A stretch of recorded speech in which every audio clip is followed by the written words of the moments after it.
नमस्कार, बहुत स्वागत है आप सभी का प्राइम न्यूज पर। मैं हूं राजीव रघुनंदन। वक्त प्राइम एजेंडा का है। कोरोना का कहर लगातार बढ़ रहा है और इस सब के बीच अब धीरे धीरे कोरोना को लेकर राजनीति भी गरमा रही है। कुछ ऐसी घटनाएं देश में सामने आ रही हैं जो पूरी मानवता को, खासतौर से कोरोना योद्धाओं को शर्मसार करने वाली हैं। जिस तरह की घटनाएं उत्तर प्रदेश में पिछले 24 और 48 घंटों में सामने आई हैं। कल मुरादाबाद की घटना आपने देखी।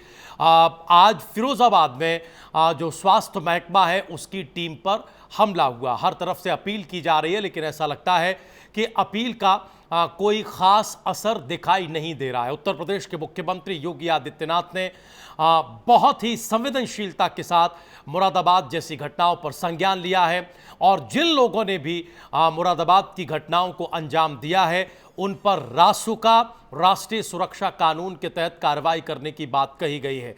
मुरादाबाद के मामले में 17 लोगों की गिरफ्तारी अब तक हो चुकी है, 7 इसमें महिलाएं हैं।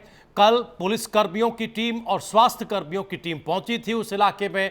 3 डॉक्टर्स चोटिल हुए हैं, घायल हुए हैं, जिनमें से एक की हालत गंभीर बनी हुई है। लगातार इस तरह के मामले सामने आ रहे हैं और इनको रोकने में, कोरोना को रोकने में जो हमारे योद्धा काम कर रहे हैं वो इस तरह की घटनाओं का शिकार बन रहे हैं। आज हम इस पर बात करेंगे, लेकिन पहले पिछले 24 घंटों का अपडेट हम आपके सामने रख दें। दुनिया भर में जो कोरोना के मामले हैं वो बड़ी तेजी से फैले हैं और अब तक जो स्थिति है वो 2 लाख, 3 लाख, 5 लाख के पार चली गई है। अब तक 1,38,000 लोगों ने अपनी जान गंवा दी है कोरोना वायरस की वजह से। दुनिया भर में जो ठीक हुए हैं लोग, उनका आंकड़ा 5,25,000 है पूरी दुनिया में। और अगर हम हिंदुस्तान की बात करें तो आज जो संयुक्त प्रेस कॉन्फ्रेंस हुई जिसमें हेल्थ मिनिस्ट्री, ICMR और आपका स्वास्थ्य मंत्रालय शामिल था, उसका आंकड़ा यह है कि हमारे देश में अब जो स्थिति है वो 12,759 की है। 420 लोगों की अब तक मृत्यु हुई है। देश में कोरोना वायरस से 1,515 लोग ठीक भी हुए हैं। उत्तर प्रदेश को आप देखें तो उत्तर प्रदेश में 773 मरीज कोरोना पॉजिटिव पाए गए हैं। अब तक देश में अगर आप देखें तो स्थिति जो बन रही है, 13 लोगों की मौत उत्तर प्रदेश में हो चुकी है। पीलीभीत कोरोना मुक्त किया गया है। आज प्रेस कॉन्फ्रेंस में ये जानकारी दी गई और जैसा कि हमने आपको बताया थोड़ी देर पहले कि मुरादाबाद की घटना पर NSA लगाने का काम किया गया है। कुछ और महत्वपूर्ण तथ्य हम आपके सामने रख दें इससे पहले कि हम अपने मेहमानों के पास चलें। मास्क पहनना और सोशल डिस्टेंसिंग अब बेहद ज़रूरी कर दिया गया है। उत्तर प्रदेश में तो अगर आप मास्क नहीं पहनते हैं तो आपके ऊपर कानूनी कार्रवाई हो सकती है। आज हेल्थ मिनिस्ट्री, ICMR और MHA, होम मिनिस्ट्री की प्रेस कॉन्फ्रेंस में बताया गया कि WHO और स्वास्थ्य मंत्रालय मिलकर काम कर रहे हैं। चूंकि गर्मी धीरे धीरे बढ़ रही है, लिहाजा स्वच्छ पेयजल को लेकर राज्यों को एडवाइजरी जारी की गई है। आज कांग्रेस पार्टी के पूर्व अध्यक्ष राहुल गांधी ने वीडियो कॉन्फ्रेंसिंग के जरिए प्रेस कॉन्फ्रेंस की, पत्रकारों के सवालों के जवाब दिए। उसमें उन्होंने एक मुद्दा उठाया कि लॉकडाउन के बाद जो स्थिति है वो और चुनौतीपूर्ण हो सकती है और देश में अनाज की कमी हो जाएगी। आज गृह मंत्रालय ने, स्वास्थ्य मंत्रालय ने जो प्रेस कॉन्फ्रेंस की उसमें कहा कि देश में अनाज की कोई कमी नहीं है। रिलीफ कैंप और जरूरतमंदों पर जोर दिया गया है। उत्तर प्रदेश में और पूरे देश में अलग अलग राज्य सरकारों को कहा गया है कि शराब और गुटखा पर, पान मसाले पर बैन लगाया जाए। हेल्थ केयर में मेक इन इंडिया पर जोर दिया गया है। जो कोरोना हॉटस्पॉट नहीं है वहां 20 तारीख से बहुत मुमकिन है कि सशर्त छूट मिल जाए। हमने आपको आंकड़ा बताया कि 414 लोगों की मौत अब तक हो चुकी है। 37 लोगों की मौत पिछले 24 घंटों में हुई है। आज राहुल गांधी ने टेस्टिंग की बात पर जोर दिया। कुछ आंकड़ा टेस्टिंग को लेकर भी हमारे सामने है जो ICMR ने सामने रखा। 2,90,401 नमूनों की अब तक जांच हुई है। 5 लाख रैपिड टेस्ट किट लाई गई हैं, ये ICMR ने बताया। एक जो महत्वपूर्ण फैक्ट सामने रखा वो ये कि 17 राज्यों में 325 जिलों में 14 दिनों में, ध्यान रखिए, 14 दिनों में 325 जिले जो कि 17 राज्यों के हैं उनमें कोई भी कोरोना का केस नहीं पाया गया है। अब तक देश में जो कोरोना पॉजिटिव की संख्या है वो 12,380 है। ये एक स्थिति है। 2 तरह की जो रैपिड टेस्ट किट है वो देश में मौजूद है, तैयार करवाई जा रही हैं और इनका इस्तेमाल रैंडमली हॉटस्पॉट एरिया में किया जाएगा। ये अब जरा नोएडा की स्थिति देखिए। उत्तर प्रदेश के नोएडा में 92 टोटल संख्या हो गई है अब तक, 92 की संख्या 92, और पिछले 24 घंटे में स्थिति यह है कि 12 नए केसेस नोएडा में रिपोर्ट हुए हैं और उत्तर प्रदेश में 13 लोगों की अब तक मौत हो चुकी है। अगर हम डिस्ट्रिक्ट वाइज देखें तो उत्तर प्रदेश में 48 जिलों में ये कोरोना का संक्रमण फैल चुका है। 48 जिले इसकी चपेट में आ चुके हैं। ये एक स्थिति है। तो चुनौती न केवल बरकरार है बल्कि बढ़ती जा रही है। अब चुनौती दूसरी घटनाओं को लेकर भी है जिनका हमने जिक्र किया, फिरोजाबाद और मुरादाबाद जैसी घटनाओं को लेकर। जो हमारे रक्षक हैं उन्हीं पर एक तरह से हमले की कोशिश हो रही है, उन पर हमला किया जा रहा है, वो चोटिल हो रहे हैं। जाहिर है कि उनका मनोबल इससे टूटता होगा, क्योंकि इतनी विपरीत परिस्थितियों में अगर वो हमारे और आपकी स्वास्थ्य की चिंता करें और फिर उन पर इस तरह के हमले हो, ये बेहद निंदनीय है। उत्तर प्रदेश की सरकार ने इस पर कड़ी कार्रवाई की है, हमने ये जानकारी दी। अब सवाल ये है कि ये क्यों हो रहा है, ये कैसे रुकेगा, ये जो चुनौती है उस चुनौती से मुकाबला कैसे किया जाएगा आने वाले दिनों में। 20 तारीख से सरकार बहुत सारे क्षेत्रों में, बहुत सारे सेक्टर्स में कंडीशनल यानी शर्तों के साथ छूट देने की बात कह रही है, कर रही है। अगर ये होगा तो उस चुनौती से हम कैसे निपटेंगे। आज जिन बातों को राहुल गांधी ने कहा है सरकार के सामने, जिन बातों को देश के सामने रखा है, वो बातें कितनी चिंतनीय हैं। क्या वाकई देश में किसी तरह की अनाज की कमी है? क्या वाकई टेस्टिंग अभी उस हिसाब से नहीं हो रही है भारत जैसे देश में जो होनी चाहिए? क्या वाकई लॉकडाउन के बाद बड़ी चुनौती हमारे सामने होगी? राहुल गांधी आज कह रहे थे कि दरअसल लॉकडाउन इस समस्या का कोई हल नहीं है, वो एक पॉज बटन की तरह है कि हमने अभी चुनौती को पॉज कर रखा है। कई खास मेहमान हमारे साथ जुड़े हुए हैं, हम बहुत जल्दी मेहमानों से आपका परिचय करा दें। हमारे साथ जुड़े हैं बहुत ही सम्मानित वरिष्ठ पत्रकार दिनेश शर्मा जी, हमारे साथ जुड़े हैं राकेश कुमार जी, सम्मानित वरिष्ठ पत्रकार राजनीतिक विश्लेषक। हमारे साथ जुड़े हैं कांग्रेस पार्टी के नेता प्रतिनिधि अनुज आत्रे साहब। हमारे साथ जुड़े हैं भारतीय जनता पार्टी के नेता वसीम खान, जो चेयरमैन हैं वक्फ विकास समिति सेंट्रल काउंसिल के। बहुत स्वागत है आप सभी मेहमानों का। आज की चर्चा की शुरुआत हम वसीम जी आपसे करना चाहते हैं, और इससे पहले कि हम बहुत दूसरे मामलों पर आपसे बात करें, जो घटनाएं हो रही हैं उन पर हम आपसे बात करें, उससे पहले हमें ये बताइए कि देखिए कल एक बार फिर से जुमा है और जब से ये 21 दिनों के लॉकडाउन का पीरियड शुरू हुआ है तब से तकरीबन हर हफ्ते हर जुमा पर हमने देखा है कि कुछ ना कुछ ऐसी तस्वीरें सामने आती हैं जहां लोग सामूहिक तौर पर नमाज पढ़ने की कोशिश करते हैं और प्रशासन या पुलिस उन पर कार्रवाई करती है। सबसे पहले तो एक जिम्मेदार व्यक्ति होने के नाते, एक जिम्मेदार पद पर होने के नाते वसीम खान साहब, हमें ये बताइए कि आपकी समिति की तरफ से क्या कहा गया है नमाजियों को, किस तरह के दिशा निर्देश जारी किए गए हैं, क्योंकि हम और आप जानते हैं कि कोरोना वायरस न तो कोई जाति देखता है न कोई मजहब देखता है। तो हमें ये बताइए कि किस तरह के एहतियाती कदम वक्फ काउंसिल ने उठाए हैं और उनके क्या असर अब तक देखे जा रहे हैं, प्लीज बताइए। कल के मुताल्लिक क्या कोई विशेष अपील आप लोगों की तरफ से की गई है? देखिए, बिल्कुल आज माननीय अल्पसंख्यक मंत्री नकवी साहब ने 30 राज्य के वक्फ बोर्डों से वीडियो कॉन्फ्रेंसिंग के जरिए बात किया है और उनसे अपील की है कि रमजान में लॉकडाउन का पूरी ईमानदारी के साथ पालन किया जाए। देश के 30 करोड़ मुसलमान समाज बिल्कुल एग्री है उनकी इस बात से और कंटिन्यू वो तालमेल बनाए हुए हैं। चाहे आप देखिए शबे बारात में इक्का दुक्का कुछ असामाजिक तत्वों ने जरूर गलती की है, लेकिन 99.9% शबे बारात में लोगों ने अपने घर पर इबादत की, लोगों ने अपने घर पर नमाजें अदा की और वहाँ पे मुल्क में अमन अमान और इस बीमारी को जल्द खत्म होने की दुआएं की। और शबे बारात के पहले भी हमारे अल्पसंख्यक मंत्री माननीय मुख्तार अब्बास नकवी जी ने नरेंद्र मोदी जी की अगुवाई में सभी जिम्मेदारान जो भी बोर्ड के, चाहे वो मस्जिद के जिम्मेदार हो या कब्रिस्तान के जिम्मेदार हो, उनसे बात किया फोन पे और उनसे आह्वान किया, उनको नोटिफिकेशन जारी किया हमारी सेंट्रल ऑफ काउंसिल की तरफ से, और उन्होंने इस तरह का इस चीजों का पालन भी किया और उसका रिजल्ट भी आपको देखने को मिला। इंशाल्लाह रमजान में भी हमारा समाज, अल्पसंख्यक समाज, मुस्लिम समाज पूरी तरीके से लॉकडाउन का 100% पालन करेगा। नहीं वसीम साहब, ये बहुत अच्छी बात है कि रमज़ान के पाक महीने में जितनी बड़ी चुनौती का पूरा मुल्क और पूरी दुनिया सामना कर रही है, उसमें सोशल डिस्टेंसिंग या दूसरी चीज़ों पर आप लोग एहतियात बरतते हैं, और जिस तरह की अपील आज मुख्तार अब्बास नकवी की तरफ से, आपकी काउंसिल की तरफ से की गई है, वो बहुत स्वागत योग्य कदम है। लेकिन हमारी चिंता, देखिए उत्तर प्रदेश में पिछले शुक्रवार को भी, पिछले जुमा को भी कई सारी ऐसी घटनाएं हुई थी जहां लोगों ने बेहद सख्ती के बावजूद सामूहिक तौर पर नमाज पढ़ने की कोशिश की।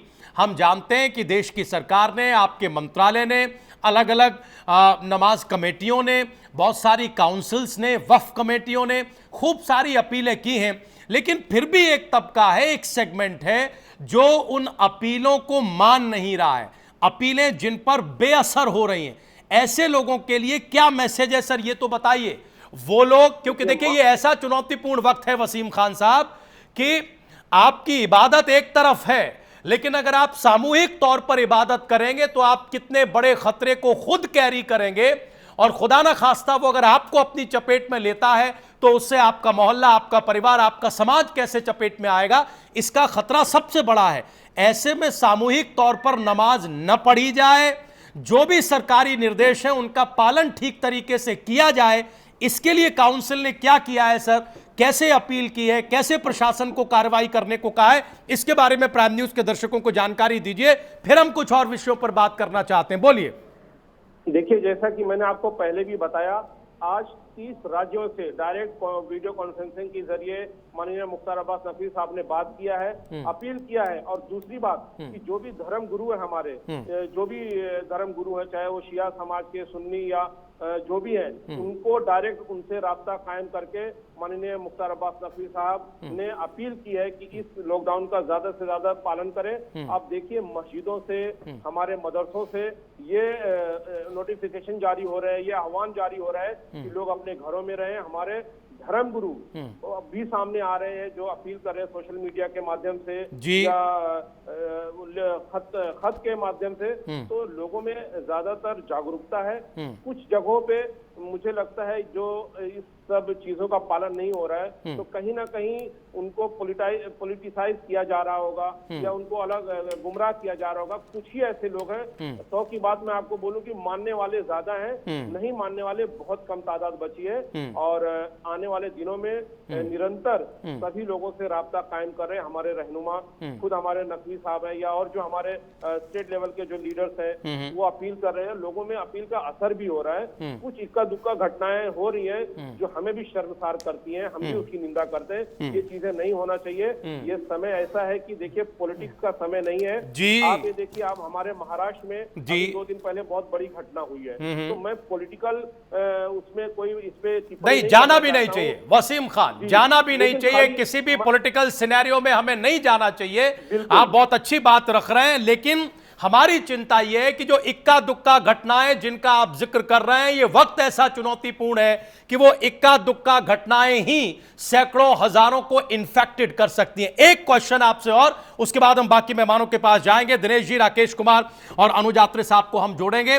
हमें यह बताइए कि उत्तर प्रदेश की मुरादाबाद में कल की यह घटनाएं आपकी जानकारी में होगी, जहां स्वास्थ्य विभाग की एक टीम जिसमें 3 डॉक्टर्स थे, वो गए, वो वहां जांच करना चाहते थे, इलाज करना चाहते थे, लेकिन उन पर पत्थरबाजी हुई। स्थिति यह बनी कि 3 डॉक्टर्स घायल हुए, एक की हालत वहां पर नाजुक है। ये घटनाएं क्यों हो रही हैं, किस वजह से हो रही हैं, और इनको रोकने के लिए आप जैसे जिम्मेवार लोगों ने क्या कदम उठाए हैं, हमें बताइए। निश्चित तौर पे बहुत दुखद घटना है, हमने भी कल टीवी पे देखा, और ये सभी हमारे कौम को शर्मसार करने वाली घटना है। क्या इसके पीछे उनका मकसद था मुझे मालूम नहीं, लेकिन ये घटना की मैं कड़े शब्दों में निंदा करता हूं। और हमारे मुख्यमंत्री आदरणीय योगी आदित्यनाथ जी इस पे संज्ञान ले रहे हैं, बहुत नजदीकी से नजर बनाए हुए हैं, और जो भी इस तरह की हरकत करेगा वो किसी भी समाज का हो, किसी भी प्रांत का हो, किसी भी धर्म का हो, बिल्कुल बख्शा नहीं जाएगा और उसके खिलाफ कार्रवाई होगी। और जो भी सरकारी संपत्ति को नुकसान हो रहा है उसकी भरपाई उन्हें करनी पड़ेगी और ऐसी घटनाओं को आगे ना होए, ऐसे मैं आपके चैनल के माध्यम से सभी हमारे जिम्मेदारों से अपील करता हूं कि अपने अपने समाज में, अपने अपने मोहल्ले में, अपने अपने एरिया में एक अवेयरनेस प्रोग्राम चलाएं, ताकि लोगों में जो कुछ गलत फहमियां डाली जा रही हैं, लोगों को गलत तरीके से जो गुमराह किया जा रहा है उससे बच सके। ये बहुत ही नाजुक समय है, ये हमारे देश को बहुत गलत उसमें दौर में चल रहा है हमारा देश। आज प्रधानमंत्री के नेतृत्व में जिस तरह से देश पूरी होशियारी के साथ हमारे प्रधानमंत्री जी ने जिस तरह से देश को संभाला है, इसका सपोर्ट करना चाहिए, समर्थन करना चाहिए, क्योंकि पूरी दुनिया में इतने आधुनिक उपाय होने के बावजूद भी वहाँ पूरी दुनिया परेशान है, अमेरिका जैसा देश परेशान है, लेकिन हमारा देश ठीक है। अब देखिए उस पर बहुत सारे सवाल हैं वसीम जी, उस पर बहुत सारे सवाल हैं। आज कांग्रेस पार्टी के पूर्व अध्यक्ष ने किसी भी दूसरे देश से तुलना पर सवाल उठाया। उन्होंने कहा कि हमें किसी दूसरे देश से मतलब नहीं है, हमें भारत के परिप्रेक्ष्य को, भारत के संदर्भ को देखना है। आप जुड़े रहिए हमारे साथ, हम आगे आपका रुख करेंगे। हम एक एक करके बाकी मेहमानों को जोड़ लेते हैं। आत्रे साहब, दिनेश शर्मा जी और राकेश जी के पास हम जाते हैं और फिर हम आपका रुख करेंगे। सबसे पहले दिनेश जी, हम आपके पास आना चाहते हैं। एक तो पूरा ओवरव्यू, अब तक 22-23 दिन हो गए, हम लॉकडाउन 2 के पीरियड में इस वक्त हैं। बहुत सारे एहतियाती कदम उठाए गए हैं। हमने प्राइम न्यूज़ के दर्शकों को नंबर्स बताए, तकरीबन रोज हम नंबर्स अपडेट करते हैं। इस पूरी सिचुएशन को दिनेश जी आप कैसे देखते हैं? नंबर 2, उत्तर प्रदेश में जो घटनाएं हो रही हैं वो क्या इशारा है? नंबर 3, राहुल गांधी ने आज जो सरकार से कहने की कोशिश की है, क्या उन बातों को सिरे से खारिज कर देना चाहिए या फिर उन पर कुछ गंभीरता दिखानी चाहिए? जैसे वो ये कह रहे हैं और ये बहुत सारे दूसरे लोग भी कह रहे हैं कि असल चुनौती लॉकडाउन हटाने के बाद हमारे सामने होगी। आज राहुल गांधी ने यह कहा वीडियो कॉन्फ्रेंसिंग के जरिए, प्रेस कॉन्फ्रेंस करते हुए, कि ये जो लॉकडाउन है वो एक तरह का पॉज बटन है, कि हमने चीजों को पॉज कर रखा है, ये कोई रोक नहीं है। क्या आप इस नजरिए से सहमत हैं दिनेश जी? जी राजीव जी, इस समय विश्व समुदाय और WHO सहित और भी लोग इस बात की प्रशंसा कर रहे हैं कि भारत सरकार ने जिस प्रकार से कोरोना से निपटने के उपाय किए जी, वह बहुत प्रशंसनीय हैं। उनका कोई तोड़ नहीं है, उनका कोई मुकाबला नहीं है। हाँ, अगर हमारे कुछ नासमझ लोग हमें सपोर्ट कर दिए होते या उकसाई हुई राजनीति का शिकार न होते जी, तो शायद भारत में लॉकडाउन 2 की भी जरूरत न पड़ती। ठीक बात, हम अब तक काबू पा लिए होते। अब बात आती है राहुल गांधी जी की। ये राजनीति के ऐसे व्यक्ति हैं जिनकी बात को कभी भी सीरियसली नहीं लिया जाना चाहिए। हम कैसे मान लें? ये कह रहे हैं कि लॉकडाउन जो है वो गलत है। आप अकेले बोल रहे हैं इस बात को, और आपकी माता जी ने भी ऐसा ही बोला था। आपके पास इससे पहले के कोई लॉकडाउन के अनुभव है जो आप जिस आधार पर आपने ये बात बोली है? आप तो पूरी दुनिया को चुनौती दे रहे हैं। खिसियानी बिल्ली खम्बो नोचो। इसलिए राहुल गांधी की इस प्रकार की नसीहतों को और इस प्रकार के बयानों को कभी भी सीरियसली नहीं लिया जाना चाहिए। जी, जो व्यक्ति कांग्रेस अध्यक्ष पद को छोड़कर भाग खड़ा हुआ हो, उस व्यक्ति पर आप कितना यकीन करेंगे? और अब आती है उत्तर प्रदेश में जो मुरादाबाद का घटनाक्रम है जिसका आपने उल्लेख किया जी, इस प्रकार की जो उत्तर प्रदेश सरकार से निपटने की बात है। देखिए, मैं इस बात पर बहुत खुलकर बोल रहा हूं कि आज जो योगी जी ने तेवर दिखाए हैं जी, अगर ये तेवर सरकार के गठन के बाद से दिखा दिए होते तो उत्तर प्रदेश नहीं देश भर के अंदर योगी जी की इतनी प्रशंसा हुई होती कि शायद लोग कुछ उनके बारे में और भी कुछ आगे बोलने लगते। खैर कोई बात नहीं, उन्होंने बहुत अच्छे कदम उठाए हैं क्या जैसे सीएबी के मामले में उठाए हों जी, और चाहे इस घटनाक्रम को, कोरोना को रोकने के लिए जो उन्होंने हॉट स्पॉट बनाए हैं, जिसकी प्रशंसा प्रधानमंत्री जी ने भी की है, तो वो एक ऐसा फार्मूला, एक ऐसा मॉडल हमारे देश के सामने आया है कि हमने उत्तर प्रदेश में कोरोना को काफी कंट्रोल करने की कोशिश की है। अगर हमारे कुछ भाई इस बात को समझते या गलतफहमियों के शिकार नहीं हुए होते जी, तो हम तो विजय पा गए होते, बहुत पहले विजय पा गए होते। मैं योगी जी की इस बात के लिए खास तौर से इस मामले पर मैं योगी जी की प्रशंसा करूंगा कि उन्होंने और उनकी टीम ने इस मामलों को निपटने के लिए जिस प्रकार संवेदनशील और जिस प्रकार बहुत समझदारी भरे फैसले लिए, उससे कम से कम एक धीर गंभीर चीजें हमारे देश के सामने, हमारे राज्य के सामने ठीक है, हमको देखने को मिल रही है। ठीक है सर, आपने जो कहा और खासतौर से कांग्रेस पार्टी के नजरिए को, राहुल गांधी के नजरिए को सामने रखकर कहा, उस पर अनुज यात्री साहब से हम जवाब लेंगे, लेकिन उससे पहले राकेश कुमार जी सम्मानित विश्लेषक हमारे साथ जुड़े हुए हैं, हम एक छोटी सी टिप्पणी उनसे ले लें, फिर यात्री साहब हम आपका रुख करेंगे। राकेश जी, इस मौजूदा वक्त को और मौजूदा वक्त में जितनी बड़ी चुनौती है, इसमें जो घटनाएं हो रही हैं, खासतौर से हमले वाली घटना, आज बॉलीवुड सुपरस्टार सलमान खान को एक मैसेज देना पड़ा और उम्मीद यही की जा रही है कि उस मैसेज से लोग एक सीख लेंगे, एक सबक लेंगे और कम से कम जिस तरह की दुर्भाग्यपूर्ण घटनाएं हो रही हैं उन पर एक लगाम लगेगी। इन सारी परिस्थितियों को आप कैसे देखते हैं राकेश जी? देखिए राजीव भाई, ये बिल्कुल सही है कि जिस तरीके हमारे देश के अंदर कुछ निंदनीय घटना पूरे देश में कई जगह जगह पर हुई, ये बहुत ही निंदनीय है, क्योंकि ये जो अभी इस समय पूरे विश्व के अंदर जो कोविड-19 कोरोना वायरस का खतरा बढ़ता जा रहा है और जिस तरीके से हिंदुस्तान के अंदर हमारे भारत में हमारी भारत सरकार ने, हमारी सभी स्टेट गवर्नमेंट्स ने मिलकर बहुत ही काम किया और कोरोना वायरस को अभी तक जहां तक कहा जा सकता है काबू में रखा है।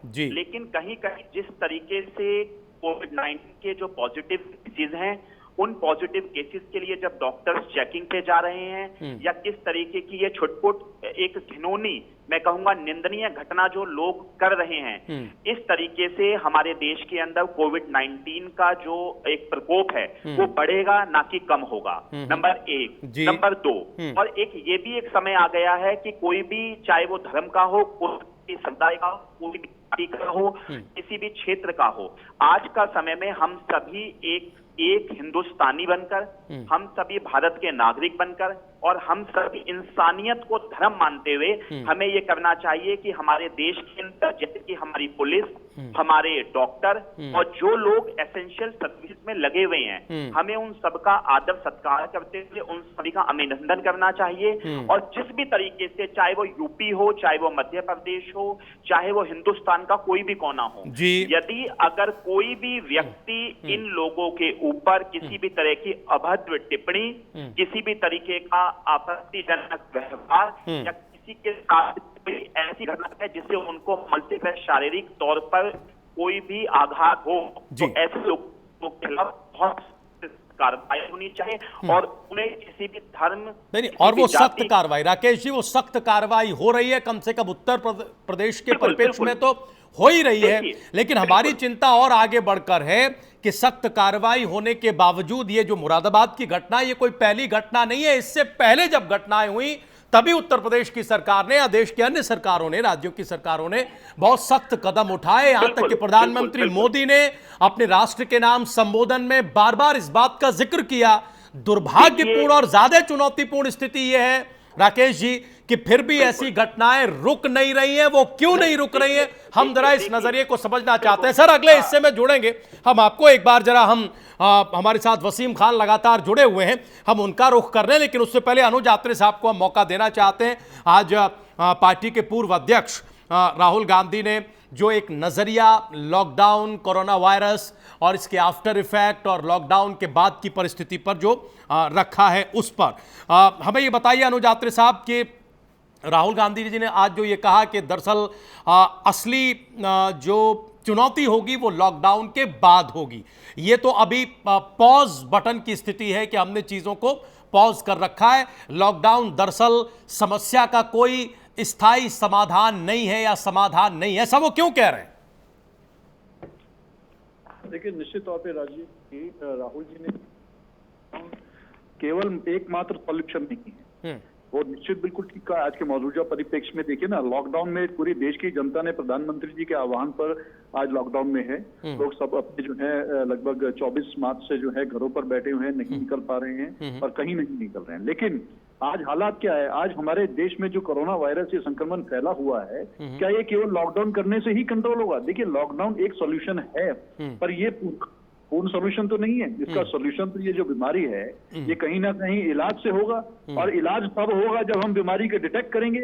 आज हम लोग कितने लोगों का इस देश में, हमारे देश में हम कितने लोगों का टेस्ट कर पा रहे हैं? आज हमारी कैपेसिटी है कितनी इस देश में हम लोगों को टेस्टिंग करने की? क्यों हम इतने पिछड़े हुए टेस्टिंग में? राहुल जी ने जो है 12 फरवरी को माफ कीजिएगा, देश की सरकार को चेता दिया था कि देखिए, ये बहुत बड़ी महामारी के रूप में हमारे देश में आक्रमण होने वाला है कोरोना वायरस से, लेकिन सरकार नहीं चेती। लगातार सरकार अपना जो है काम बिल्कुल नियम पूर्वक चलती रही। 15 लाख लोग उसके बाद से जो है हमारे देश में विदेशों से आए हवाई जहाज के माध्यम से। ये कोरोना वायरस कोई हमारे देश में तो था नहीं, ये कहीं ना कहीं विदेश से उन्हीं विदेशियों के मार्फत आया है। अगर ये फ्लाइट जब रोकी गई है, 22 मार्च को रोकी गई, अगर ये तभी रोक दी जाती तो क्या हमारे ये कोरोना का आने का, देश में आने का कहीं कोई मार्ग था? नहीं था मार्ग, रोका नहीं गया। और देखिए, लगातार 19 मार्च तक हमारे देश में पीपीई किट्स का एक्सपोर्ट होता रहा। क्या हमें नहीं मालूम था? सरकार सोई हुई थी, सरकार को मालूम नहीं था कि हम कोरोना का जब हमारे देश में फैल जाएगी, विश्व के सबसे बड़े हम लोग जो है जनसंख्या के हिसाब से लगभग हम चाइना के बराबर पहुंचने वाले हैं। क्या हमारे को अपने देश के लिए पीपीई किट्स की आवश्यकता नहीं होगी? कि हमको उसको रोक करके नहीं रखना चाहिए था? 19 मार्च तक उसका होता रहा, क्योंकि सरकार के पास उन सब चीजों की फुर्सत नहीं थी ना। वो तो मध्य प्रदेश में सरकार बनाने में लगे हुए थे अपना, और कांग्रेस की सरकार गिराने में व्यस्त थे। उनको अपने विधायकों को कहीं इधर उधर लेकर के जो आप कह रहे हैं उसका तुरंत जवाब लेंगे, लेकिन पहले एक प्रश्न और आत्रे साहब, वो ये कि राहुल गांधी ने आज ये भी कहा कि जरूरतमंदों तक सामान नहीं पहुंच रहा है, सामान गोडाउन्स में बंद है, सरकार को कोशिश करनी चाहिए कि वो जल्दी से जल्दी जो है वो जल्दी से जल्दी वहाँ ज़रूरतमंदों को सामान पहुँचाए। उन्होंने कहा कि राज्य सरकारों को और स्वतंत्रता देनी चाहिए, राज्य सरकार अपने फैसले ले सकें।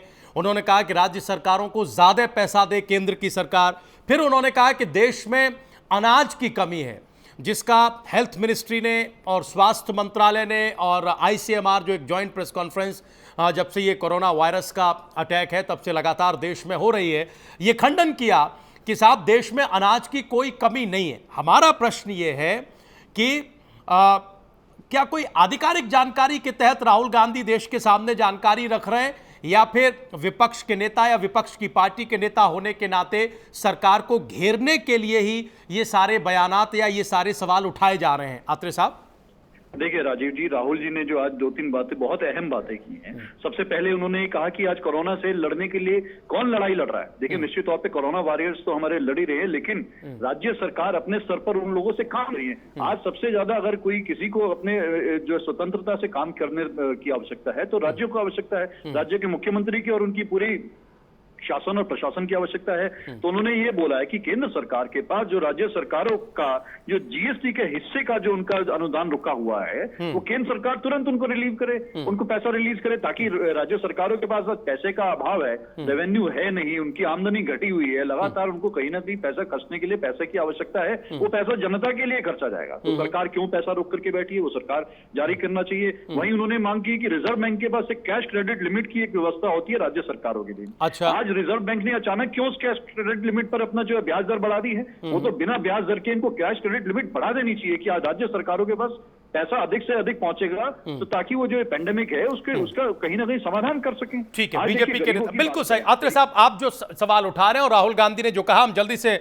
वसीम खान हमारे साथ जुड़े हुए, उनका एक कमेंट हम लेना चाहते हैं। वसीम खान, इन सारे प्रश्नों के उत्तर दीजिए जो यहाँ आत्रे साहब सवाल रख रहे हैं। वो ये कह रहे हैं कि सारे जो महत्वपूर्ण सवाल हैं वो राहुल गांधी ने उठाए हैं, लेकिन सरकार उन्हें सुनना नहीं चाहती या सुनकर भी अनसुना करना चाहती है। बार बार आत्रे साहब तो जब भी डिबेट में आए हैं तकरीबन हर बार उन्होंने ये आंकड़ा दिया है कि 12 फरवरी को राहुल गांधी ने ट्वीट करके इसी कोरोना वायरस के बारे में चेतावनी दी थी, लेकिन सरकार ने उस पर कोई गंभीरता नहीं दिखाई। वो बार बार पीपीई का भी जिक्र कर रहे हैं। कहीं ऐसा तो नहीं है कि भविष्य को लेकर भी राहुल गांधी कोई महत्वपूर्ण बात कह रहे हो और सरकार कोई गंभीरता नहीं दिखा रही है? जैसे उन्होंने कहा कि लॉकडाउन के बाद ज्यादा बड़ी चुनौती हमारे सामने होगी। वसीम खान, लॉकडाउन तो केवल पॉज बटन की तरह है, क्या जवाब है इस बात का? देखिए राजीव जी, मैं एक चीज आपको बता दूं, आज मुझे पहली बार मालूम पड़ा कि राहुल गांधी जी भी महत्वपूर्ण बात कर सकते हैं। देखिए, हास्य पर जो मतलब हास्य का दूसरा, राजनीति में हास्य का दूसरा नाम ही राहुल गांधी जी हैं। बहुत बड़े नेता हैं, मैं उन पर टिप्पणी नहीं करना चाहता हूं, लेकिन उन्होंने हमेशा देश को डराने का काम किया है। देखिए, देश को डराने का समय नहीं है। आज आप देश किस परिस्थिति में है, आपको आके समाधान निकालना चाहिए। आप एक अच्छे ऑपोजिशन का फर्ज निभाइए, सरकार के साथ में कंधे से कंधा मिलाकर आप काम करिए। लोगों को देखिए, सारी जिम्मेदारी सरकार की नहीं होती। देखो, नैतिक जिम्मेदारी तो हमारी जरूर है, लेकिन ये समय जो है देशवासियों को 130 करोड़ भारतीयों के साथ मिलकर इस कोरोना के खिलाफ लड़ने का है। आप हमेशा राजनीति को बीच में लेके आ जाते हैं, तो ये चीज बिल्कुल बर्दाश्त नहीं करेगी इस देश की जनता। ये समय है डराने का नहीं है। मैं आपसे, आपके चैनल के माध्यम से मैं अपील करना चाहता हूँ राहुल गांधी जी से कि प्लीज इस देश को डराइए मत। आपको क्यों लग रहा है खान साहब, वसीम जी, आपको क्यों लग रहा है कि राहुल गांधी जो कह रहे हैं वो दरअसल कुछ कह नहीं रहे बल्कि डरा रहे हैं? ऐसा क्यों लग रहा है? देखिए, आप उनकी बात से डर की आहट क्यों आ रही है? देश की जनता को उनकी राजनीतिक समझ के बारे में भली भांति पता है, ठीक है। वो अच्छे अपोजिशन की भूमिका निभाएं, हमारे साथ आएं और मिलकर जनता का काम करें। टिप्पणी का समय नहीं है, सियासत करने के लिए हमें बहुत समय मिलेगा। जान है, जहान है, अभी इंसानियत निभाने का समय है। एक साथ एक भारतीय बनकर काम करने का समय है। टिप्पणी, गलतियां हम आगे। अच्छा, वसीम खान, देखिए वसीम खान, हम दिनेश जी और बाकी राकेश जी के पास जाना चाहते हैं। आत्रे साहब को मौका देंगे, आपकी बात का वो जवाब दें। ये जो जरूरी सवाल है, अब जैसे राज्यों को पैसा नहीं मिल रहा है, ये तो जरूरी सवाल है ना सर, इसमें कहां राजनीति है? जैसे लॉकडाउन के बाद एक बड़ी चुनौती होगी, ये तो जरूरी सवाल है, इसमें कहां कोई राजनीति है? वो तो ये कह रहे हैं कि भविष्य की तैयारी अभी करनी पड़ेगी। जैसे कि टेस्टिंग ज्यादा से ज्यादा हो, ये तो जरूरी सवाल है, इसमें कहां राजनीति है? आप बताइए, ये तो जिम्मेवार सवाल है कि नहीं है? बात करेंगे। हाँ सर, हम सेविंग की बाद में बात करेंगे। अभी प्रेजेंट टाइम में हम अपने खाने की तो व्यवस्था करें। तो खाने की बात तो वो कह रहे हैं आज निमटने नहीं, मेरा कहने का मतलब है कि आज हमें इस बीमारी से निमटने का समय है। आगे की बात तो हम बाद में करेंगे। तो वो टेस्टिंग पर, अरे इसीलिए तो उन्होंने टेस्टिंग की बात को उठाया है वसीम खान साहब। बीमारी से आप तब निपटेंगे जब बीमारी को डायग्नोस करेंगे। बीमारी डायग्नोस होगी उसकी टेस्टिंग से। वो यही तो कह रहे हैं, आज उन्होंने यही कहा जितना मैंने सुना कि साहब आप टेस्टिंग बढ़ाइए। पहले भी जो उन्होंने ट्वीट किए हैं वो टेस्टिंग को लेकर किए हैं।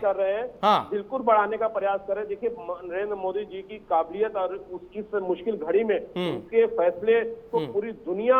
आत्रे साहब आंसर करिए, आत्रे साहब आंसर करिए, फिर हम जरा दिनेश जी और राकेश जी को जोड़ना चाहते हैं, कुछ और मेहमानों को जोड़ना चाहते हैं कि क्या राहुल गांधी डराने की कोशिश कर रहे हैं इस चुनौतीपूर्ण वक्त में? आंसर करिए आत्रे साहब जल्दी से। राजीव जी, मुझे प्रश्न आपका सुनाई नहीं दिया, कृपया। मेरा प्रश्न यह है कि वसीम खान जो भारतीय जनता पार्टी के नेता हैं, जब उनसे राहुल गांधी की टिप्पणी के बारे में, आज की प्रेस कॉन्फ्रेंस के बारे में हमने सवाल किया, तो उन्होंने कहा कि वो डराए ना देश को इस चुनौतीपूर्ण समय में। सरकार सक्षम है, हर जरूरी कदम उठा रही है, उठाया जा रहा है, वो एक जिम्मेदार विपक्ष की भूमिका निभाएं, लेकिन देश में और पैनिक न फैलाएं और डर का वातावरण न बनाएं। क्यों डरा रहे हैं राहुल गांधी? हमारा प्रश्न ये है आपसे। देखिए, यही दुर्भाग्य है इस देश का कि जो सरकार में जो लोग बैठे हैं और जो सरकार के बैठे हुए लोगों के जो नुमाइंदे हैं, आज देश को किस प्रकार से बरगला रहे हैं। क्या सरकार को और भारतीय जनता पार्टी के लोगों को आज जो है किसी भी विपक्षी दलों के सुझाव को जो है डराना धमकाने की संज्ञा दी जाएगी? क्या आज विपक्ष का देश में ये हालात हो गया है? क्या देश की जनता की आवाज ये हो गई कि जनता सरकार से कोई प्रश्न करे या सरकार को कोई सुझाव दे तो उसको डराना धमकाया जाएगा? क्या सरकार को अपनी जिम्मेदारियों का एहसास कराना, जिम्मेदारियों के रूप में क्या विपक्ष का क्या इस देश में रोल नहीं रह गया है? क्या आज राहुल जी ने क्या गलत बोला है? राहुल जी ने निश्चित तौर पे सरकार को बोला है हम आपके साथ खड़े हैं, आपने जो किया ठीक है, जो नहीं भी किया, जो कमियां रह गई हम उस पर भी बाद में चर्चा करेंगे। लेकिन आज सबसे पहले जो हमें सब लोगों को मिलजुल करके जो है है, देश से जो है संकट से जूझने का समय आ गया। इससे अच्छी बात आप विपक्ष के नेताओं से और क्या करेंगे कि जब वो कह रहे हैं कि हम कोई आपकी आलोचना नहीं करना चाहते, जो कमियां रह गई हैं उस विषय पे आज हम कोई चर्चा नहीं करना चाहते। लेकिन क्या सरकार को चेताना क्या गलत है? क्या राज्य सरकारों के विषय में सरकार को बोलना कि आप पैसा दे दीजिए, उनका जीएसटी का जो रेवेन्यू का उनका जो बकाया पड़ा है, तो उसमें तो अधिकतर तो भारतीय जनता पार्टी की सरकारें हैं राज्यों में, तो उसमें क्या गलत कह दिया उनको राजीव? और वो पैसा तो जनता के हित में खर्च होना है ना। आज अगर अनाज के संकट की बात की जा रही है तो अनाज के संकट की वो बात की जा रही है कि वो अनाज गरीबों तक ढंग से पहुंच नहीं रहा है, केवल दिखावा हो रहा है, और जिन लोगों तक नहीं पहुंच रहा है वो अभी तक नहीं पहुंच रहा है। लोग भुखमरी के कगार पर हैं, उसमें कौन सी राजनीति कर दी है? अगर सरकार को कुछ पॉइंट्स बताए जा रहे हैं तो क्या वो राजनीति कही जाएगी? आत्रे साहब ठीक। उत्तर प्रदेश बीजेपी के नेता प्रवक्ता गौरव मिश्रा जी हमारे साथ जुड़ चुके हैं। गौरव जी, आपका बहुत स्वागत है। हम आपके पास आएंगे, लेकिन पहले हम दो विश्लेषकों की टिप्पणियां इस विषय पर लेना चाहते हैं। दिनेश जी, एक तो ये जो वसीम खान टिप्पणी उन्होंने की कि साहब ये डराने की कोशिश है। उससे पहले आपने कहा कि राहुल गांधी की जो राजनीतिक समझ है उसके बारे में देश जानता है। हमें ये बताइए कि क्या वाकई जिन प्रश्नों को उन्होंने उठाया है क्या वो एक तरह के डर का वातावरण बना रहे हैं? नंबर 1। नंबर 2, उत्तर प्रदेश में आपने योगी जी की कार्यशैली की तारीफ की कि खासतौर से मुरादाबाद जैसी घटनाओं को लेकर जो कार्रवाई की है सरकार ने वो काबिले तारीफ है। लेकिन हमारी चिंता यह है कि तमाम तरह के एहतियात, तमाम तरह की जिला प्रशासन की कड़ाई, तमाम तरह की अपीलों के बावजूद ये जो माहौल है डॉक्टर्स और स्वास्थ्यकर्मियों और पुलिसकर्मियों पर हमले का, ये बदल नहीं रहा है, ये थम नहीं रहा है। कुछ दिनों के बाद कुछ घटनाएं सामने आ जा रही हैं। ये क्यों हो रहा है और इस पर पूर्ण विराम कैसे लगेगा? दिनेश जी। प्रश्न है राजीव जी आपका। हमारे देश में जो मुस्लिम धर्म गुरु हैं, जो अधिकांश उदारवादी तबके से आते हैं जी, हमें ऐसा लगता है कि जो मुस्लिम समाज का एक वर्ग जो है उसने इस उदारवादी मुस्लिम धर्म गुरुओं को अब उनकी अपीलों को सुनना समझना बंद कर दिया है। उनकी जो लीडरशिप है और वो ऐसे लोगों के हाथों में है जो कि प्रतिक्रियावादी राजनीति करते हैं, चाहे वो ओवैसी साहब हो, चाहे वो उत्तर प्रदेश के अंदर आजम खान साहब रहे हो, या और भी इस प्रकार के जो लीडर रहे हैं। क्या मुस्लिम पर्सनल लॉ बोर्ड की कोई जिम्मेदारी नहीं बनती है कि वह सामने आए और आकर अपने समाज से ये कहे कि वह इस जो कोरोना से रोकने के जो प्रयास हो रहे हैं उसमें सहायता करे, वो अपने घर में बैठे और जो डॉक्टर की टीम है, जो पुलिस है, जो उनकी सहायता कर रही है, उनकी बात को माने। कहाँ है मुस्लिम पर्सनल लॉ बोर्ड? और सुनिए, मुलायम सिंह यादव कहाँ है जी, जो ये कहा करते हैं कि मुस्लिम समाज का मैं रहनुमा हूँ? अपील करने क्यों नहीं सामने आए? अखिलेश यादव अपील करने क्यों नहीं आ रहे सामने? मायावती अपील करने सामने क्यों नहीं आ रही हैं? क्या कारण है? कारण है मुस्लिम तुष्टीकरण की राजनीति से ये लोग इतने ज्यादा अभी भी दिनेश जी, अभी भी इस परिस्थिति में भी, इस चुनौती में भी बिल्कुल। वरना तो अभी तक इनकी अपीलें होती, अभी तक ये सामने होते, प्रेस कॉन्फ्रेंस हुई होती इनकी, ये कहते कि भाइयों आप अपने घर में बैठिए, प्रशासन शासन को अपना काम करने दीजिएगा, योगी जी को डंडा चलाने की जरूरत नहीं पड़ती। ये डंडा जो चल रहा है ये एक बहुत ही एक मजबूरी देखने को मिल रही है। क्या राज्य की सरकार इस बात से प्रसन्न होगी कि वो अपने राज्य के लोगों को इस बात के लिए डंडे से मनवाए? क्या ये अच्छा लगा कि मकान की छत से मुस्लिम महिलाएं, जैसे कि कहा जा रहा है, वो पत्थर फेंक रही हैं? हमारी बहनों, हम आपसे अपील करना चाहते हैं, आपका तो हमने कभी ऐसा चेहरा नहीं देखा था जी। ये रूप आपका कैसे सामने आया? और फिर हम मुस्लिम युवाओं से ये कहना चाह रहे हैं कि क्या आपकी नई जनरेशन ने यही सीखा है कि आप पत्थर चलाएंगे? आप अपने इस्लाम के एक बहुत बड़े एक हब से क्या सीख कर आए हैं? क्या ये सीखा है कि आप सहयोग नहीं करेंगे? आज डिस्ट्रिक्ट एडमिनिस्ट्रेशन को एक नहीं बल्कि कई चीजों से जूझना पड़ रहा है, असहयोग से जूझना पड़ रहा है। दूसरी बात, हर आदमी पर डंडा तो नहीं चलाया जा सकता। आज जिस प्रकार से प्रशासन के लोगों के ऊपर चारों तरफ से हमले, और एक आज राहुल गांधी जी बैठ गए प्रेस कॉन्फ्रेंस करने के लिए, लोगों से बात करने के लिए, आपके पास कोई ऐसा स्पष्ट एजेंडा था, तो सुझाव था कि आप ऐसा स्टेप उठाइए ताकि कोरोना को रोका जा सके? ठीक बात। नहीं, समस्या उछालना ठीक। बहुत आसान काम है, समस्या का समाधान प्रस्तुत करना बहुत कम लोगों को मालूम है। ठीक है दिनेश जी, हम जल्दी से, दिनेश जी बहुत जल्दी से एक बार राकेश जी की टिप्पणी, फिर गौरव मिश्रा जी हमारे साथ जुड़ गए, हम उनके पास जाएंगे और एक बार फिर से आत्रे साहब के पास आने की कोशिश करेंगे। हमें ये बताइए राकेश कुमार जी कि क्या इस चुनौतीपूर्ण वक्त में भी कुछ तबका, कुछ लोग, कुछ नेता तुष्टीकरण की चिंता कर रहे हैं, और ये जो घटनाएं हैं ये तुष्टीकरण की तरफ ही इशारा कर रही हैं, या फिर कुछ और स्थिति है, इसके पीछे कोई और कहानी? आपको क्या लगता है? यानी इतनी अपीलें, इतनी सख्ती और इतनी बड़ी चुनौती के बावजूद, जबकि सबको ये पता है राकेश जी, सबको ये पता है कि ये जो स्वास्थ्य कर्मी आ रहे हैं ये हमारी आपकी सुरक्षा के लिए आ रहे हैं, अपनी जान जोखिम में डालकर आ रहे हैं। कोरोना वायरस का संक्रमण जितनी तेजी से होता है हम सब जानते हैं, हम सब जानते हैं कि ये जाति, धर्म, संप्रदाय नहीं देखता। इसके बावजूद वॉरियर्स पर हमला, योद्धाओं पर हमला, ये क्या इशारा है सर? कोई और कहानी है या फिर वाकई तुष्टीकरण है? राकेश जी।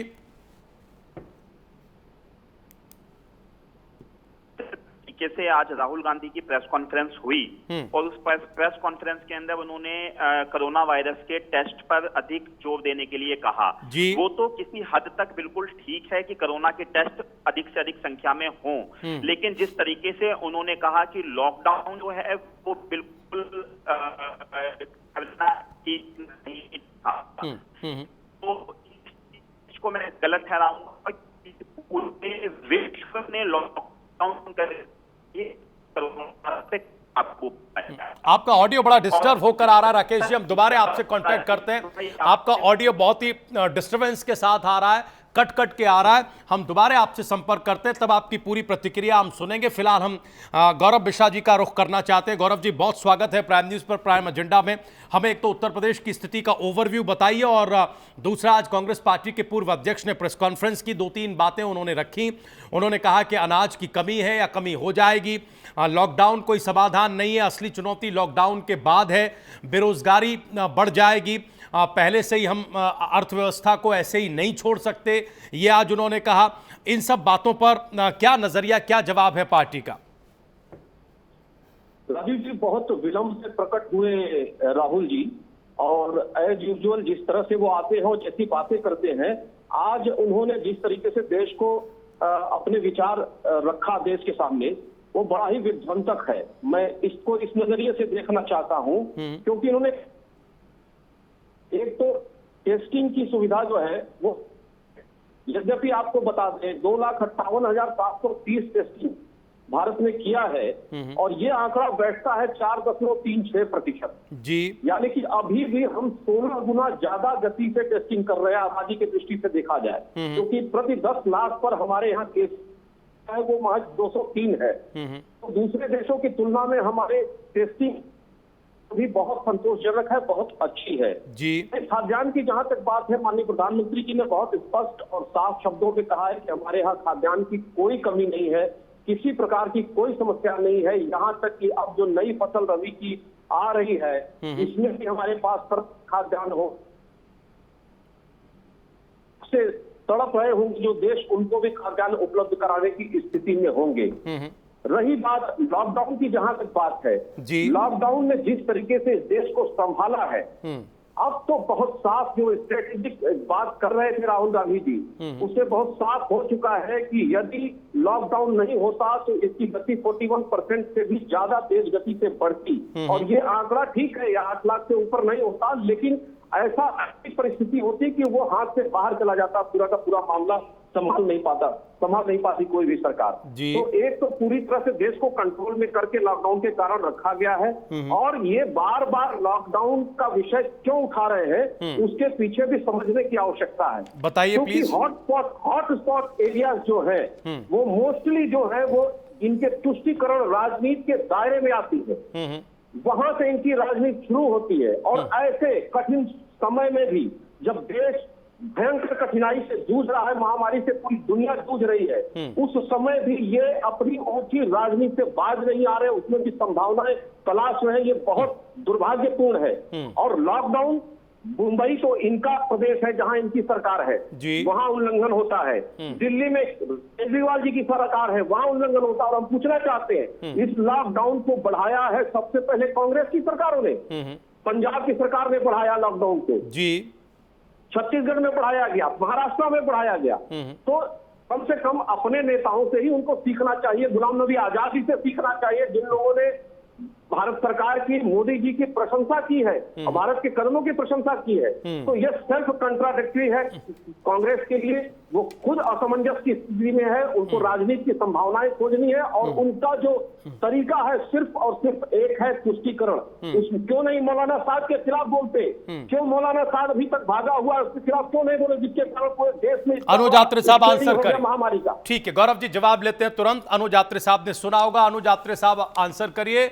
गौरव मिश्रा जी ये कह रहे हैं कि दरअसल लॉकडाउन समस्या का समाधान न लगना इस वजह से हो रहा है क्योंकि जो हॉटस्पॉट इलाके हैं वो आपकी तुष्टीकरण की राजनीति की संभावनाओं को बल देते हैं, इसलिए आकर ये चिंता आपको हो जाती है। आंसर करिए। देखिए, ये लोगों की सबसे बड़ी नाकामयाबी का सबूत है, और जो देश देख रहा है कि आज कोरोना वायरस को भी इन्होंने हिंदू मुसलमान के रूप में जो है परिवर्तित कर दिया है। सरकार की हम कभी भी नाकामयाबी की तरफ कांग्रेस पार्टी ने, जब से कोरोना का पेंडेमिक हमारे देश के ऊपर आया, कभी नहीं बोला। हमने, हमारी राष्ट्रीय अध्यक्ष सोनिया जी ने प्रेस कॉन्फ्रेंस करके बोला कि हम सरकार के हर निर्णय के साथ हैं, सरकार ठीक से काम कर रही है और सरकार की इस समय कमियां उजागर करने का समय नहीं है। नहीं, लेकिन लॉकडाउन समाधान नहीं है, ये कमेंट क्या दिखा रहा है? देखिए ये इन लोगों की समझ की कमी नहीं मैं कह सकता कि ये बहुत अधिक समझदार हैं। ये किस प्रकार के शातिर लोग हैं उसकी निशानी है ये कि लॉकडाउन की किस प्रकार से राहुल जी की परिभाषा इन्होंने बदल दी है उनके बयान की। उन्होंने ये नहीं कहा कि लॉकडाउन समस्या का समाधान नहीं है, उन्होंने कहा कि केवल लॉकडाउन समस्या का समाधान नहीं है, लॉकडाउन के साथ हमें और भी प्रयास करने पड़ेंगे। अगर हम ये सोच हाथ पे हाथ धर के बैठ जाए सरकारें कि लॉकडाउन कर दिया और ये कोरोना वायरस अपने आप खत्म हो जाएगा, मर जाएगा इस देश से, तो क्या वो संभव है? क्या उन्होंने इस और सरकार का इशारा किया है कि क्यों नहीं आज टेस्टिंग की, आज जो है लगभग 2 महीने से ऊपर, 2.5 महीने से ऊपर कोरोना को दस्तक दिए हुए हो गया हमारे देश में। अभी भी आज हम जाके इस स्थिति में पहुंचे कि केवल 30,000 लोगों का एक दिन में हम लोग टेस्ट कर पा रहे हैं। जब देश में टेस्ट नहीं हो रहा है तो लोगों का जो कोरोना के जो डिजीज है, जो उसके पेशेंट्स हैं, वो निकलेंगे नहीं तो उनका इलाज कौन करेगा? तो आज उस चीज को अगर इनको समझाई जा रही है तो इसमें इनको राजनीति लग रही है, तो इनकी सोच की जो मानसिकता दिखाती है कि किस प्रकार से इनकी मानसिकता जो है उसको वायरस ने जो है घेर रखा है। दूसरी बात यह है कि अभी इन्होंने बोला जमातियों पर हर बात को लेकर के केवल जमात।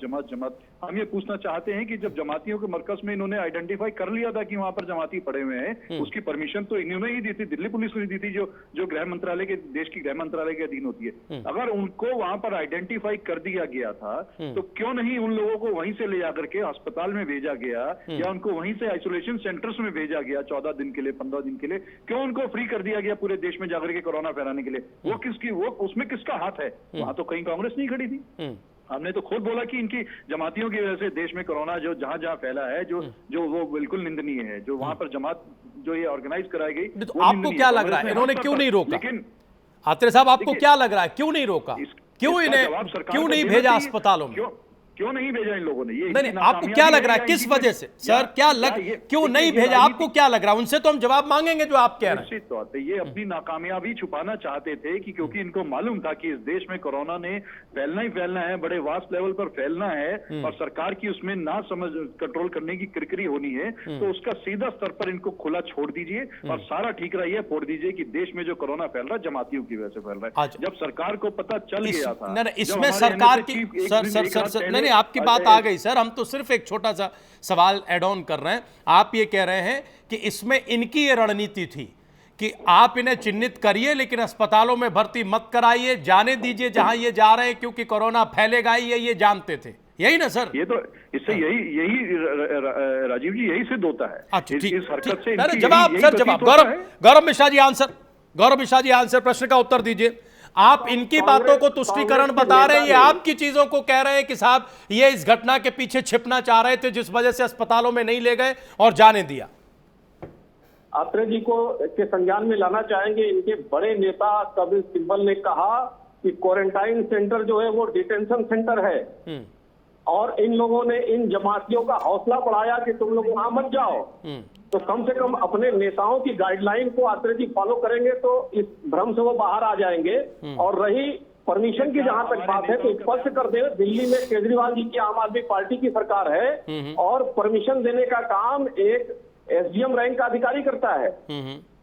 और दिल्ली पुलिस ने लगातार उन लोगों को सूचित किया और जब स्थिति बद से बदतर हो गई तो राष्ट्रीय सुरक्षा सलाहकार एनएसए अजीत डोभाल साहब गए थे उनको समझाने, उनको मनाने, और बावजूद वो नहीं माने और उनके कई सारे ऑडियो टेप्स आज लीक्ड है, पब्लिक डोमेन में है। पता है किस तरीके से उन लोगों ने इस बीमारी को लिया कि मुसलमानों में नफरत फैलाने के लिए, आपस में दूरी फैलाने के लिए ये बीमारी लाई गई है और हम लोग अपने रास्ते को न छोड़ें। और इस तरीके से जब वहां पे मृत्यु शुरू हुई तब समझ में आया कि ये कितनी बड़ी घटना है। तो उसके बाद क्वारंटाइन किया गया और उसके बाद कैसा उन लोगों ने व्यवहार किया, थूका लोगों के ऊपर, जो स्वास्थ्य कर्मी है उनके साथ बदतमीजी किया, अश्लील और अभद्र टिप्पणी किया।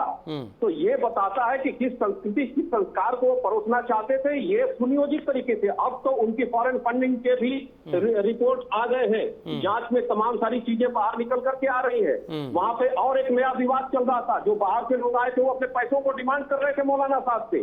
तो अब तो चीजें, बहुत सारी चीजें खुल करके आएंगी। आत्रे साहब छोटा सा आंसर, फिर एक बार हम दिनेश जी और राकेश जी को जोड़ना चाहते हैं। आत्रे साहब छोटा सा आंसर दीजिए इस बात का। देखिए बहुत ही दुर्भाग्यपूर्ण है राजीव जी, हम कह रहे हैं कि ये इस समय राजनीति मत कीजिए, देश को बांटने का काम मत कीजिए, कोरोना के लिए भी आप जो है इसको तुष्टीकरण की राजनीति मत कीजिए, ये करते रहिए, आपका अपना एजेंडा उसके बाद लागू कर लीजिएगा। देश को पहले इस संकट से, इस महामारी से बचा लीजिए। हमें तो भारतीय जनता पार्टी और उनके नेताओं से और सरकारों से यही निवेदन है कि आप इस समय ये मत कीजिए। हम एक कमेंट दिनेश जी का लेना चाहते हैं, एक कमेंट दिनेश जी का। दिनेश जी, आगे का रास्ता कितना चुनौतीपूर्ण आपको दिखाई दे रहा है? देखिए, खबर ये आ रही है कि 20 तारीख से सरकार कुछ कंडीशनल छूट दे सकती है, ख़ासतौर से उन इलाकों में ज़्यादा जो हॉटस्पॉट के इलाके नहीं हैं और जहां केसेस रिपोर्ट नहीं हुए हैं। 17 राज्यों के 325 ज़िले ऐसे हैं जहां पिछले 14 दिनों में कोरोना का कोई नया मामला सामने नहीं आया है। बहुत सारी दूसरी तरह की चीज़ों को, चाहे वो ई-कॉमर्स की चीज़ें हों, ऑनलाइन चीज़ें हों, जैसे टीवी, फ्रिज या मोबाइल, अभी तक ऐसी बात सामने आ रही है कि 20 तारीख से आप उसको ऑनलाइन मंगवा सकते हैं। और भी दूसरी रियायतें देने के लिए सरकार सोच रही है। आपको लगता है कि इससे चीज़ें आसान होंगी और हम धीमे धीमे सामान्य स्थिति की तरफ बढ़ेंगे, या आपको लगता है कि अभी इसका ये सही वक्त नहीं है, अभी चुनौती बहुत भीषण और भयानक है, हमें कुछ दिन और इंतज़ार करना चाहिए, रुकना चाहिए? आपका क्या असेसमेंट है? देखिए, ये बात तो काफी हद तक ठीक है कि कुछ इलाकों में जहां पर कोरोना का प्रभाव नहीं है या बिल्कुल नहीं है, तो वहां पर आपको कुछ दूसरे स्टेप्स लेने होंगे जो राहत से संबंधित हैं। लेकिन जहां पर हॉट स्पॉट हैं वहां पर आपको बहुत ही सतर्कता बरतनी होगी।